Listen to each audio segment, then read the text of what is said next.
Jer, so Germany, you got to see a lot of the European fans. Were there a lot of European groupies? No. No? There was a lot of beautiful women. There was a lot of friendly people. And just generally like willing to help, wanted to they wanted to hear the band. They wanted to show us around. They wanted to give us tips. Especially in Hamburg, it's a real kind of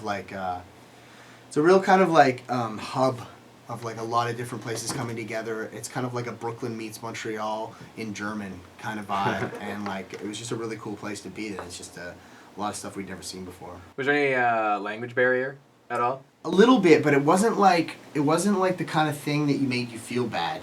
Like, cause I've been in like Quebec City before, and I felt bad because it's like our other national language, and I'm like I'm just suck at French, so I'm always like. Feeling bad. They kind of like will make you feel bad at times if you like really have no idea. But they over there they were really helpful, and they actually know a lot of English.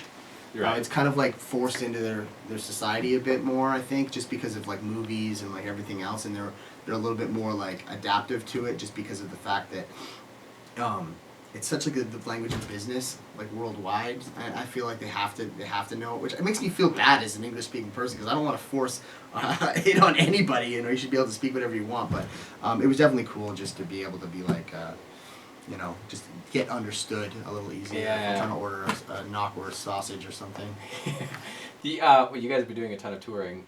Is there any story yet that you're willing to share that you haven't shared yet, or is it like Vegas and there's like what happens on tour stays on tour, what happens in the van stays in the van? It's like I wish it was more exciting than it is, for these kinds of questions, because like so much of it is just like sitting in the van, like playing an iPhone game or like just waiting to get to the next show. And then, and then we have those moments in the van where I'm like, oh, next time we get asked about a question, we should tell them this story. Because it's like right in the middle of like, it's kind of crazy, but it's not like going to embarrass anybody or anything like that. But we haven't had it's been so busy this summer, we haven't had any time to, get wild, because you're just driving so much. We do all these tours where we're playing with bands who have tour buses.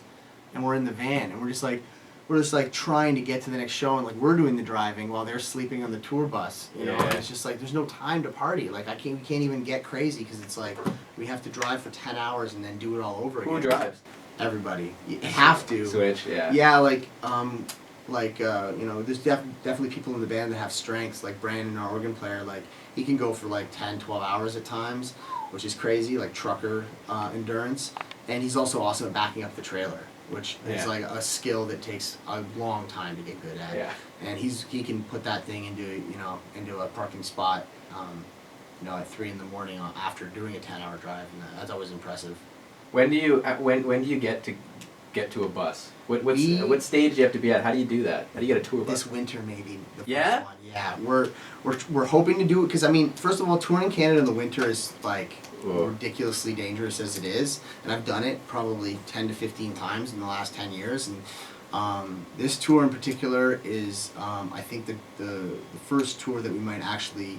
It might make sense to be in a bus just for the sake that it's our first headline tour. We want to be fresh when we get to the show.